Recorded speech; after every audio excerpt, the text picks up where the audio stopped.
Find our street team outside U.S. Bank Stadium this Sunday before the Vikings take on the Green Bay Packers. Ask us how you can enter to win great prizes, including a $100 store gift card from our friends at Shields. Full details now, KFAN.com, keyword calendar.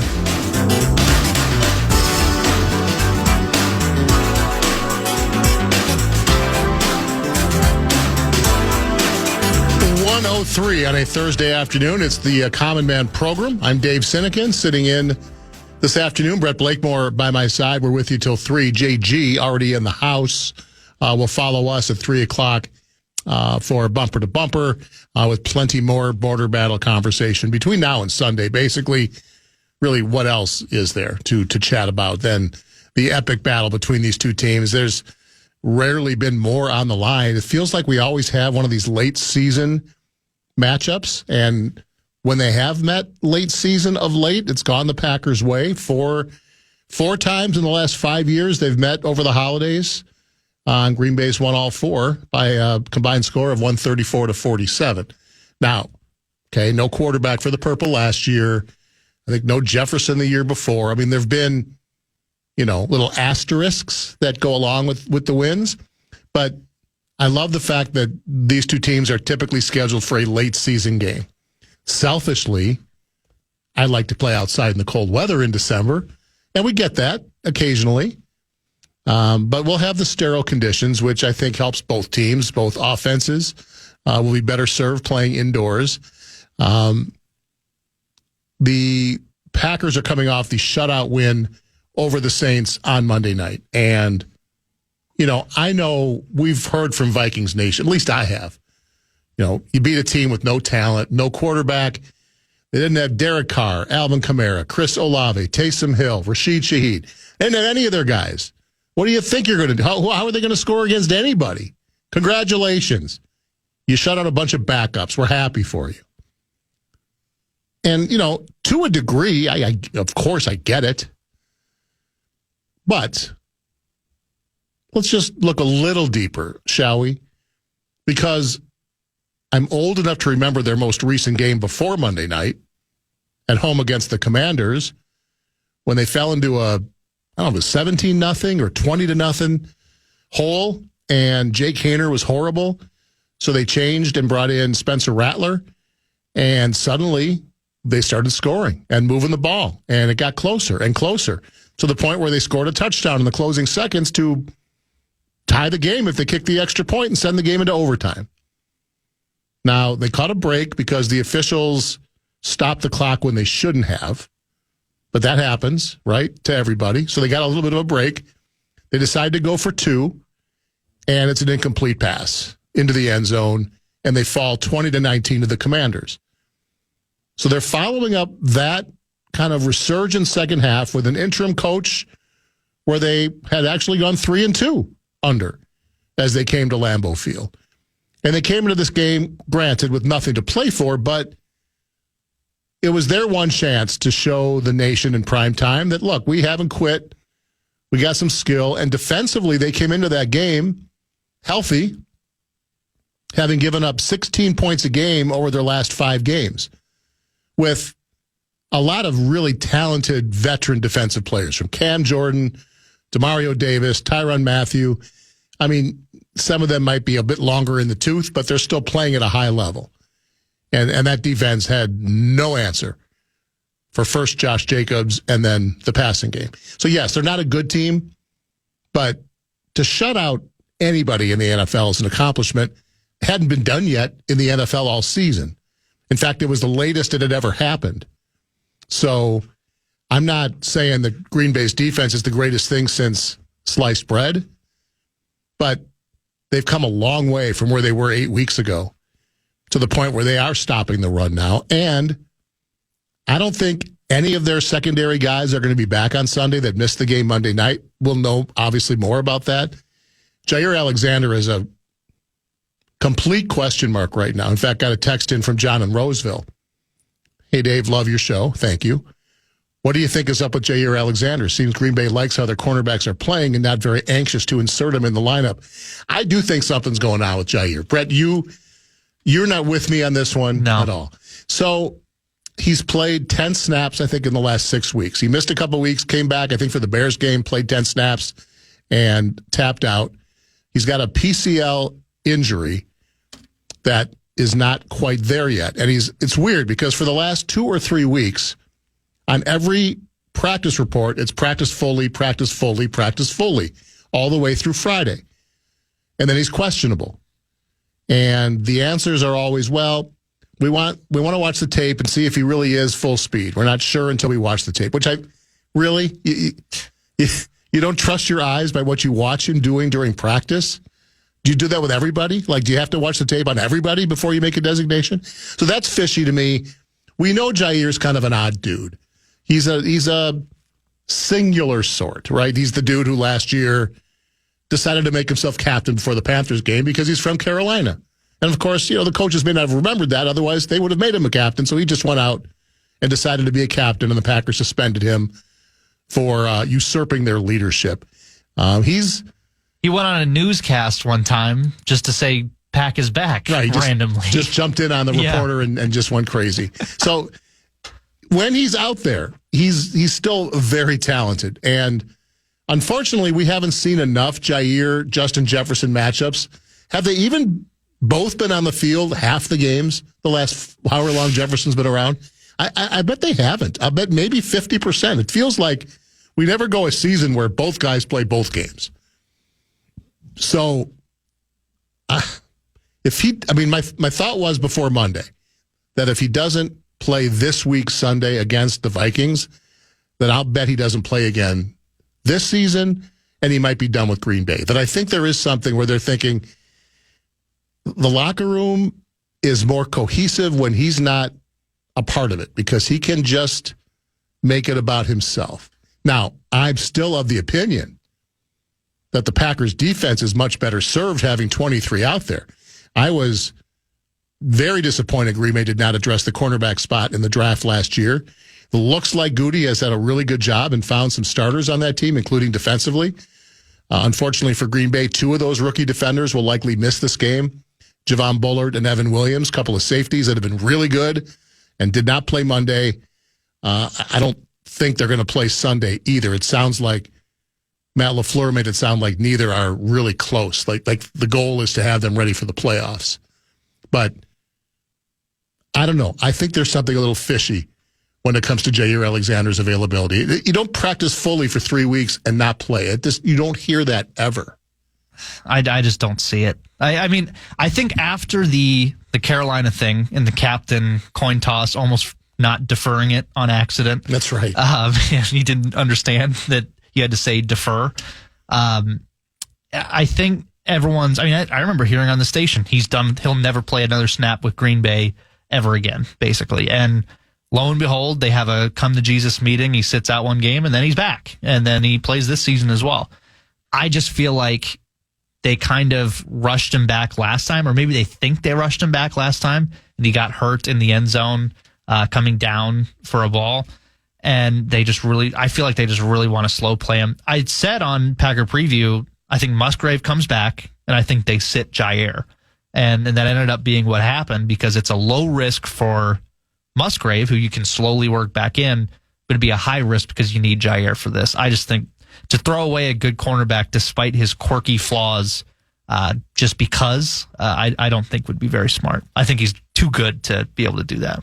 If he does not play, if he practices fully this week and does not play Sunday, will you change your tune? If he doesn't play this week, yeah, I would consider changing my tune. I think this is the game he has to come back. If unless something else is going on. But every time they've asked that doesn't, coaches lie in press. The fan has learned coaches lie in press conferences all the time. But every time they've asked, is there anything else? Is it off the field? Is it disciplinary? No. He's not ready yet. So we'll see. Let's head to the fan line and head to North Dakota as Steven joins the program. Steven, what do you have on your mind today?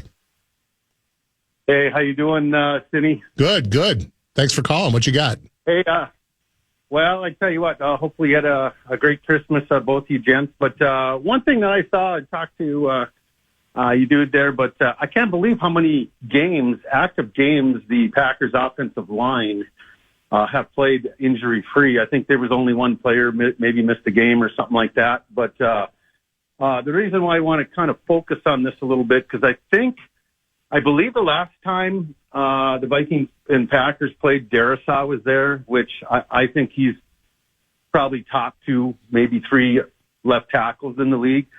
He was there. He's that much of a difference maker that you really don't have to worry about Darnold's blind side. And, they got this Cam Robinson in playing adequate, but not near the level of Darrisaw. And I really think the tail of the tape's going to be offensive lines. I mean, quarterbacks are kind of a wash. Me personally, I would take Darnold when the game's on the line. But if I had to take an offensive line when the game's on the line, I would probably have to go over the river and east. And I would just like to hear your thoughts on that. Yeah, I appreciate the call, Steve. And I think that's a really interesting point. And I've talked about this a lot on Sundays that, Minnesota has not escaped the major injury. I mean, they lost Darrisaw, top 3 player, top 4 player on their roster. Green Bay hasn't lost a top 3. Or you could argue where Jair falls on the hierarchy. Wasn't season ending. There's still a hope that he'll play in the postseason. But Green Bay has escaped, knocking on wood here. I mean, obviously, week 1, Love went down and he missed a couple games. But they've escaped the major contributor injury that the Vikings did not escape with Darrisaw. And where Green Bay really cannot afford an injury is on the offensive line, because they really started the season 6 deep. They've got the 5 starters, and they drafted Jordan Morgan in the first round to be the right guard in waiting to take over whenever they felt he was ready. And he was on that track till he suffered a season-ending shoulder injury. So they've got these 5 guys, and should one go down, there is not any proven depth behind them. Traditionally, Green Bay has some 35-year-old veteran tackle just waiting on the roster in case they need him. They don't have that this year. So should they suffer a substantial line injury, that will change everything for this offense. It's a credit to the Vikings that they were able to find a guy, Cam Robinson, who's adequate. Now, I don't know that he's a whole lot more than that, but, I mean, where are you going to find a left tackle in the middle of the season that's more than adequate without giving up all kinds of stuff to a team that maybe is out of the running, has a good left tackle, and is willing to trade him for high compensation? That just rarely happens. So Robinson's been okay, a lot of penalties. He's going to be susceptible to really good pass rushers. Green Bay's pass rush has been much better of late since they traded Preston Smith and let the kids play, most notably Bretton Cox, who just seems to always be around the quarterback when he gets a chance. But yes, the strength of the Packers season starts up front with the offensive line. And, their left tackle, Rasheed Walker, who was a 7th-round pick out of Penn State a few years ago. When you hit a left tackle in the 7th round, you're so far ahead of so many teams how many top 10 tackles get drafted that just don't hit? Many do, but a lot don't. I mean, they're so valuable. And Green Bay is going to have to pay both of their tackles, Walker and Zach Tom. Both are due for money very quickly. And right now, the only offensive line really making any money for Green Bay is Elton Jenkins, the left guard. They will lose Josh Myers this season, the center. He's the one guy that missed a game this year.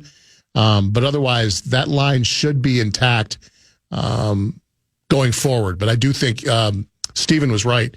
The strength of the teams whose offensive line has less issues on Sunday is likely to win. Obviously, Green Bay is going to be hard-pressed to keep the pass rush off. Love's been good of late against the blitz, but early in the season he was not. Maybe part of that's confidence in his first, knee, then groin, but he's been very good of late. It's such a fun matchup, and as Dane said the previous segment, they are really 2 similar teams. Love and Darnold's stats have been virtually identical of late. So right now, I don't think there's the way both quarterbacks are playing, I don't think there's a real advantage either way. I think Green Bay's running game has been a whole lot better. Obviously, Vikings' top-end receiving talent is better, and certainly they've been a stronger defensive team, but Green Bay is closing the gap. As Condon would like to say, it's a delicious matchup for Week 17 with so much on the line, especially for the Purple, who could be the 1 seed and could still be the 6th seed. I don't remember that ever being a scenario, and maybe it has for a team, but that just seems like you win out and you're home for the playoffs. You lose these 2 division games, you probably have to go to L.A., where you lost already this year against if you're susceptible to really good, smart quarterbacks who can get rid of the ball quickly with talented receivers, which I think the Vikings are susceptible to that, that's not the team you want to face, right? Stafford, granted, there'll be more Viking fans in the stands. We get all that. But Stafford, Kupp, and Nakua, they want none of that. So 1 or 6, or maybe something in between, all still in play. Much more on the border battle as we roll on. It's the program on the Fan. If you want to chime in on what's happening with your favorite KFAN shows, you can make your voice heard on the Bradshaw and Bryant KFAN text line. Just let us know what you have to say by texting your message to 64686. That is 64686, standard text message, and data rates apply.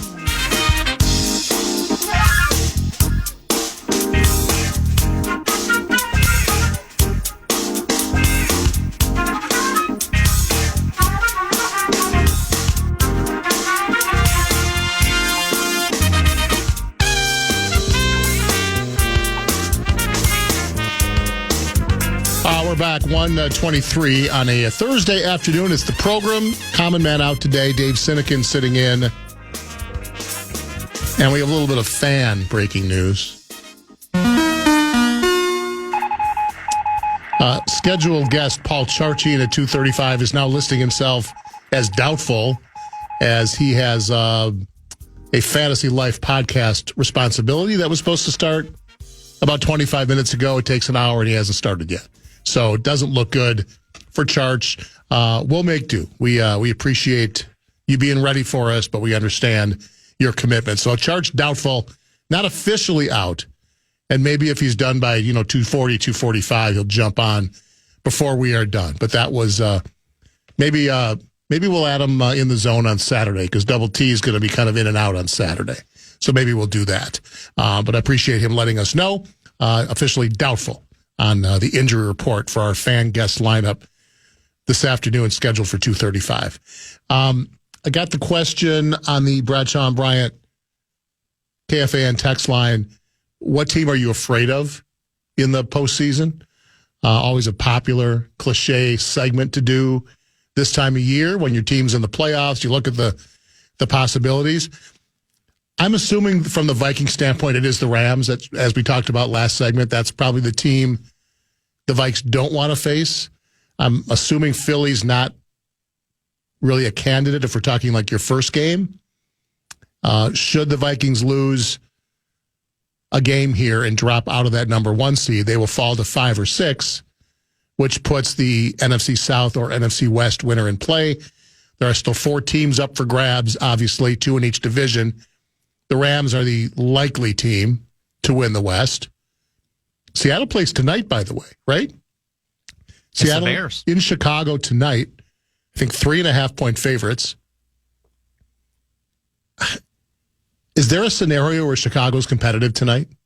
The way they've looked of late, they fall back 20-0 in the first 10 minutes every week right now. Their defense, you can say what you want about Caleb and Thomas Brown. Since Eberflus left the building, their defense has been absolutely terrible. So that'll be, I guess, somewhat interesting to see if Seattle can hang. If Chicago springs the upset, the Rams have pretty much locked it up. In fact, I think they do lock it up. I'm sure if you're a Viking fan, the Rams are the team you don't want to face if you fall out of the 1 seed. For Green Bay, I've been on record that for me, it's Tampa Bay. That's the team I don't want to face. There is scar tissue there with that team. Tom Brady, another fourth quarter collapse. Brady throws 3 picks in the second half at Lambeau. And Green Bay can't be bothered to get the W. Rodgers was terrible down the stretch in that game. But I just, I do see Baker Mayfield in my nightmares at times. Now, remember last year, Joe Barry-led defense allowed Baker Mayfield to execute a perfect day as a quarterback. I'm a Baker fan. I think when everything's on the line, that's a guy you kind of want to play for. He just seems to get the best out of his teammates. And while they've been up and down, Tampa Bay, and last week was down, they looked very bad against Dallas.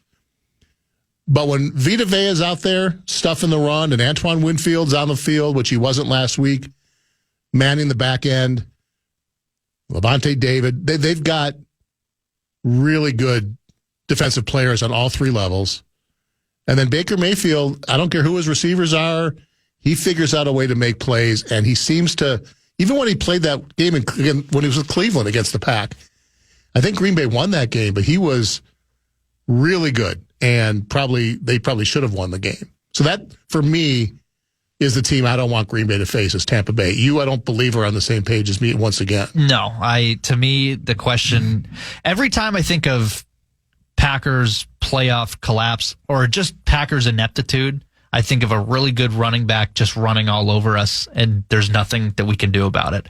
Even if it's not a really good running back, like, dare I say his name, Raheem Mostert.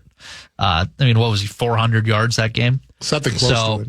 When you're telling me that Saquon is lurking, a guy who's killed the Packers, whatever team he was playing on, whether it be the Eagles or the Giants, if he's lurking and we have to go to Philly in a hostile, that to me is worst case scenario, is losing this week and the Commanders winning out, which would send us to Philly round one. I think that's a nightmare scenario. I'd rather play Tampa or LA any day of the week over going to Philly. Yes, you're right. I'm assuming Philly's out of the equation here. Okay. I'm assuming Green Bay's not falling to the 7th seed. Well, and yes, it could happen. No question. Green Bay's not losing next week against the Bears at home. So they would have to lose this week. And as you say, the Commanders would have to win their last two. That's the scenario that drops Green Bay to the 7th seed and a likely first-round matchup with Philadelphia. I think Philly is basically locked into the 2 seed now. I think I saw they can look. They have they're eliminated from the 1 seed if the Lions or Vikings win this week. So if either one of those teams win this week, Philly is eliminated from the 1 seed. I'm still of the opinion, though, that the Commanders are going to lose a game before we're done. That performance against Philly, and I love Jaden Daniels, and if we go back to the State Fair, we could run Charge's peacock sound effect. My prediction for the season was that the Commanders were going to be a playoff team. I didn't think they'd win the East, but I thought they'd be in contention. That's the one take I got right this season because I believed in Jaden Daniels. I did not see last week coming. The way they torched that Eagles defense, which has been so good of late, the way the secondary has come on the last 4, 5, 6 weeks with those rookies getting better and better.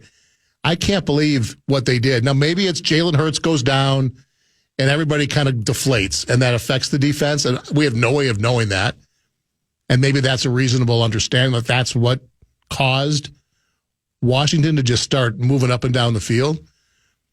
But I look at their last 2 games. They host Atlanta on Sunday Night Football.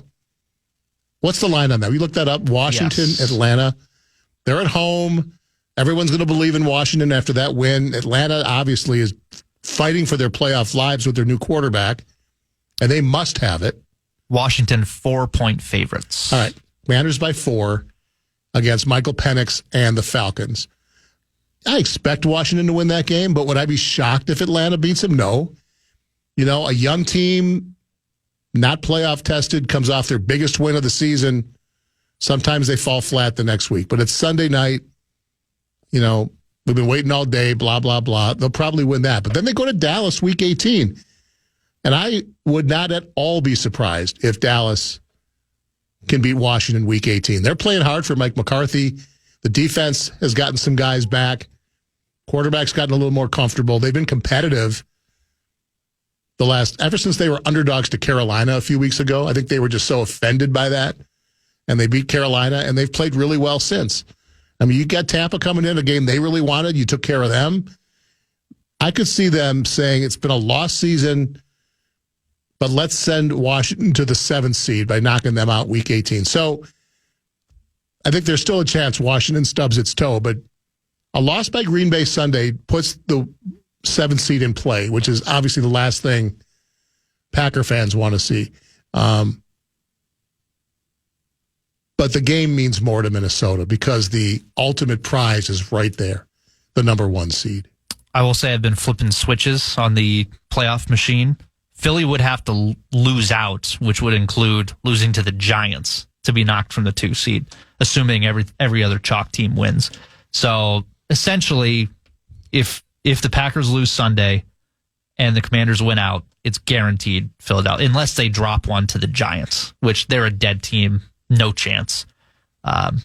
So yeah, it would be Philly in that case. Philly's the 2 seed, most likely. Almost certainly. Yeah.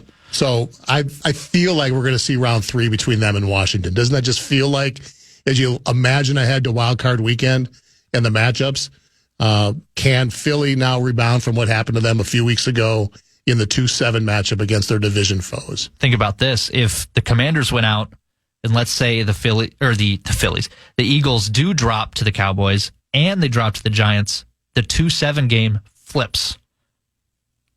The Commanders would become the 2 seed, and the Eagles would be the 7 seed going to Washington. And they probably still wouldn't be that fearful of that team on the road either, I'm guessing. Yeah. That would be interesting. All right, we'll pause. Let's give our take on Sam. You know, what do you do with Sam? I know that's not a conversation for December. That's a combination for, well, ideally for Viking fans, February, but maybe at some point in January, that's where your attention will turn. God, it's gotten interesting. It's going to be the subject that this station will chat about from whenever Viking season's over until whenever a decision is made. And it doesn't get much bigger than that decision. And it's a great decision in a great spot, but it's such a huge one with such huge implications. Let's bat that around when we come back on The Fan. Don't miss the party after the Vikings and Packers this Sunday. Country music sensation Nate Smith hits the stage after the final whistle for an unforgettable free post-game concert inside a U.S. Bank Stadium. Stay in your seat and celebrate with fellow Vikings fans as your team hunts for the 1 seed. Make sure to tune in this Friday to hear how you could win tickets into the game. That's bulletin board material right there. Let's think about it. I might send a text. Let's send that read over to the Packer locker room. Let them hear that. You know the best news about me hearing that read from you? Well, I'm going to the game with my son Jackson. We're happy for me. Well, I'll be there as well. You'll be there as well. Yeah. Between the 3 of us, only one will be wearing a Jay Jetta's purple uniform. I think we can guess which one.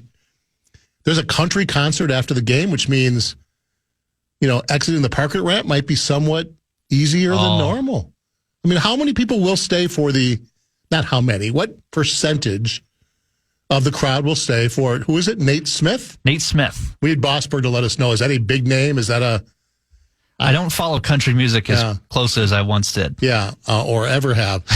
My first job out of college after I left Bloomington, I was in Bloomington doing radio for a while, but I was doing news in Milwaukee, morning drive, 5 a.m., and it was a country station. And so this was Randy Travis days. So waking up with that hour after hour every morning, that pretty much scarred me for country music for the rest of my life. I couldn't take it. Think about this for a spin zone, too, for us going to the game. Let's say the unthinkable happens. The Packers lose, which is entirely possible. Of course. We might be able to sneak out of the stadium unhassled and trash talked. Yeah, just everyone's staying in because everyone's staying in their seat to watch the concert. Exactly. We can get out of there. Just sneak out like a bandit. There's some positives here. Think about it. Thinking about my first job and all that, it just occurred to me that Christmas Eve, 2 days ago, was my first day on the Fan in December 24th, 1994. Was my first day on the Fan. So that's 30. This is 30 years later. I'm happy to hear that. 30 years. I'm old, is what that JG's giving me props. Thank you. Cindy, you're old. Congrats. I'm 28. How about that? So I've been doing this longer than you've been alive at the Fan. Yes. I remember back. It was the old Frontenac days, and the Fan had been on for a few years, and I had just moved here from Chicago, and I'd been out of radio for a few years. I had been in TV before moving to Chicago, and I approached the Fan and just said, hey, I used to do sports, and what can I do? They said, well, go write us like a 60-second sports update. Because back then they actually employed people to just be the sports update guy or gal. So I wrote up some copy and voiced it, and they said, hey, can you work Christmas Eve? Because who the heck wants to work Christmas Eve? And I think a couple days later, they asked me to fill in because they were still, it might have even been Christmas. I don't know. Maybe it was the next day. They just said, all right, he can put 3 words together and nobody wants to work on Christmas. And back then, we had live programming on Christmas. We did that for a while. So, well, it was, for a lot of years, it was me and Doogie, the 2 Jewish guys doing Christmas Day. And then it was me and Donaldson. And once Donaldson exited the building, it was like, well, we're not going to make anybody else work with you on Christmas, so we'll just run best of. That's easy. But yeah, so 30 years later, almost to the day, here we are, and we've been talking Packers-Vikes ever since. And there have rarely been more meaningful matchups than this one on Sunday. And, I remember heading into the season how pumped PA was about Sam Darnold and then what he might be for this team. And most of us just sort of rolled our eyes because it was like insert quarterback here is going to be great for the Vikings. But he's obviously far surpassed what anybody thought outside of PA and maybe Sam's mom, what he might do. And what he's done the last couple weeks have been eye-opening to me. I mean, that final drive in Seattle looked like he got banged up for a bit. He's hobbling around. And then he makes the big play to win the game. And it's like, all right, check that box. He just proved he can do that. And so we all know the elephant in the room. It's like, so what are they going to do? What will be the decision? And that's going to be the talker, obviously, as we said, once the season's over. Let's just enjoy the season and not worry about the quarterback position going forward. I get that, but it's something to consider. I've got a few texts that have come in unasked just about it. And I think, today, I would think the majority of Viking fans believe they're going to tag him, which commits him for next year. And you can sort of put off the inevitable, which will not make him happy. I wouldn't think. I would think I've proven myself. I think Sam would love to be here. Give me a big deal. Sign me for whatever, 4 years, $130, and let's go. But we all know the Vikings drafted J.J. McCarthy and seemed to be very enthralled by everything he did from the moment they drafted him until the day he got hurt. Nothing that he showed them made them believe they made the wrong decision. And what I think is interesting is you look at the performance of all the other rookie quarterbacks. And I don't think, maybe the Bears would do a redo because of how good Jaden Daniels has looked, but maybe not. Maybe they realize Shane Waldron was a disaster, and Caleb has certainly shown the raw talent and moments, but it's such a dysfunctional organization that's just known for getting it wrong that we don't know what Caleb Williams is going to be. But I think the next 3 guys, Daniels, Drake May, Bo Nix, all 3 of those teams are captivated by what they have at quarterback. All 3 of those teams believe they've got their guy for the next 8, 10, whatever years. Now, Atlanta has no idea with Michael Penix, but, they rolled him out. He looked very good. Didn't have to throw it a ton, but I watched a lot of that Atlanta game. I'm a Penix guy. I went to Indiana. He was there. I watched him play all of his games. I've always been a fan.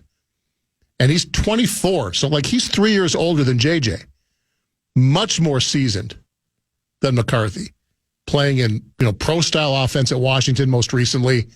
He looks like the real deal, too, but we have no idea. It's 1 start. It would be ridiculous to say Atlanta got it right. Penix is the guy. But I guess circling around to my point, all the rookies that were drafted this past year seem to have landed in good spots and look like they may have very promising futures. So JJ would be number 6. The cynic says, have 6 first-round quarterbacks ever all been great before? I don't think that ever happens. It's typically like a 50% proposition when you draft a quarterback in the first round. Roll the dice. Maybe you hit, maybe you don't. So, yeah, maybe it's 6 for 6, but there is a chance that JJ isn't a franchise quarterback. We won't know until he gets the opportunity, obviously.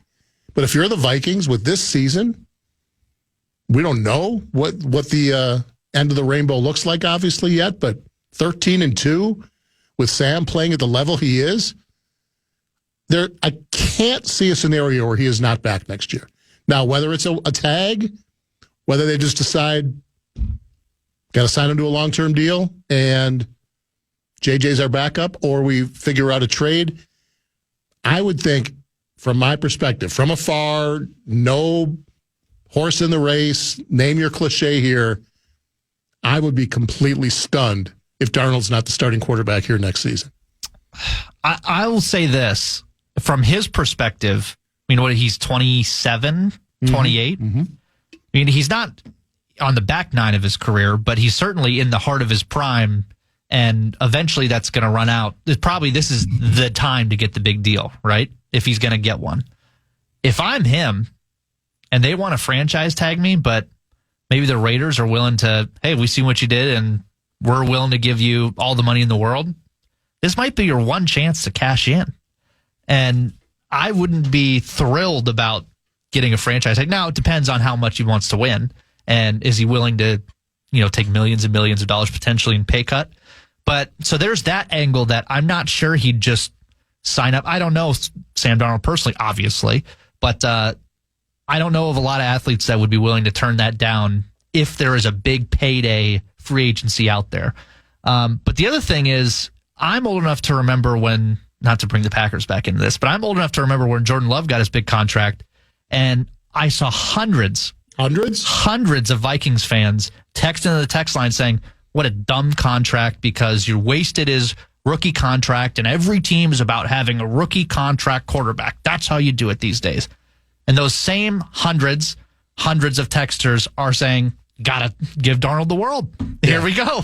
So it's funny how that works. It's funny when you're on this side of the fence how reasonable that those contracts can look. So that's kind of my thoughts. But overall, let's see him win a playoff game, and we'll talk about a max contract. That's my stance on that. Well, and that's kind of where I've been lately. It's like it's a roller coaster. After Jacksonville, it's like, he's just not it. Now, last time he was at U.S. Bank, there were MVP chants raining down.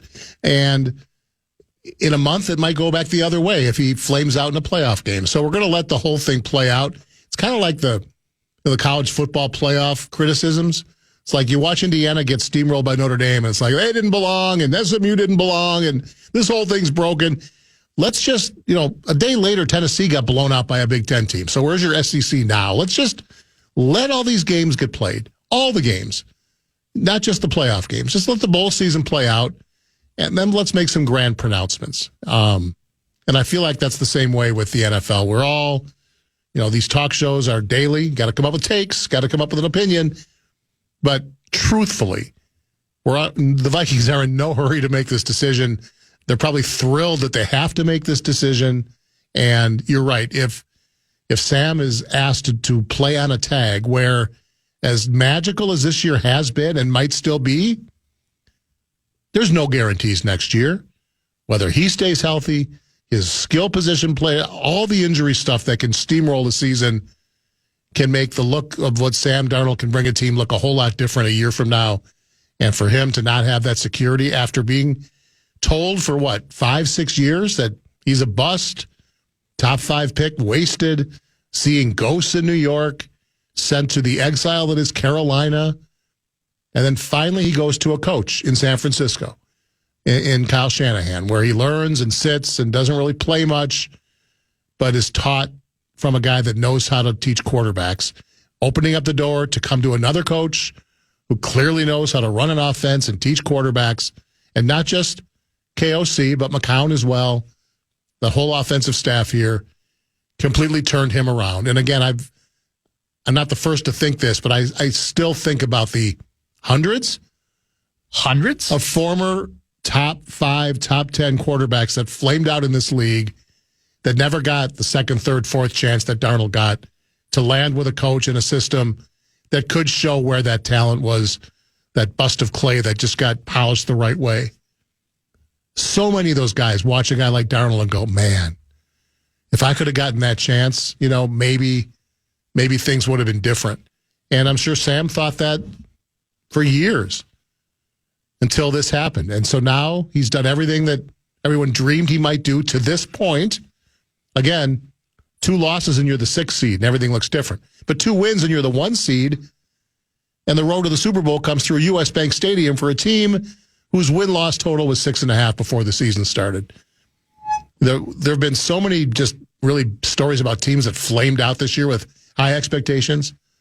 You think of the Bengals. They come to mind instantly. Certainly Dallas had high expectations. But the Vikings, and for a while the Steelers, for me, were the AFC version of the Vikes. Now, it's funny when you have to play Baltimore, Philly, and Kansas City in 11 days. That can suddenly steamroll your season and your outlook. But Pittsburgh was another team that was thought to be maybe the worst team in the AFC North, and they were on top until a week or so ago. I haven't looked at all the quarterback openings, the potential spots for Sam. The one that, if you want to go to an offensive-minded coach with talent around you, again, tortured franchise, but the Cleveland Browns might be a team that might be interested. I would think Stefanski would love to have Sam. They have to get off from Deshaun Watson. I mean, they have to pay him for another year or two. They can't play him anymore.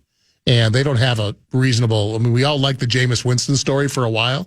He's quotable, and he's cute, and he's funny, but, he does throw a lot of pick sixes. So Cleveland seems like a spot, but, top of my head, like the Raiders, that feels like quarterback purgatory to me, and a weird ownership scenario there with Mark Davis. A lot depends on Brock Purdy. A lot depends on what they do with that. Yeah, and you're right. Everything you hear from that organization, and that might just be organization speak, is that they're absolutely signing Brock Purdy to a market contract, 5 years, $300 million, whatever it might be. And again, people are going to go, how can you pay your guy, a guy like him, that kind of money? But he's been, again, is it the product of the system, the talent around him, the coach? We don't know. He's done everything you'd want from your quarterback. But you're right. If they decide not to pay Purdy that money, I don't know what Sam's market is. Is it 30 a year? Is it 50 a year? I'm not smart enough to know that. Would you pay Sam, if you're the Vikings and you decide he has to be our guy? Yes, you can tag him and delay the decision, and that probably makes the most sense. But the Vikings have also been an organization that tends to do right by its players to foster that great place to play reputation they have. Maybe they just say, look, we know what this guy is. He's 27. We will sign him to a market deal. He will be our guy. That is still out there as a potential solution here. But yes, we'll learn much more. How does he play Sunday? Does the following Sunday matter? And if it does, how does he play there? And then obviously, what's the postseason run look like? Those are all data points that we've not yet hit that will matter. You're raising your hand. I do have. Uh-oh. This is bad news. Uh-oh. For you and me. Christian? No. LaFleur just now on if Jair has a better chance this week. Quote, I'd say probably not. Says Alexander was limited today.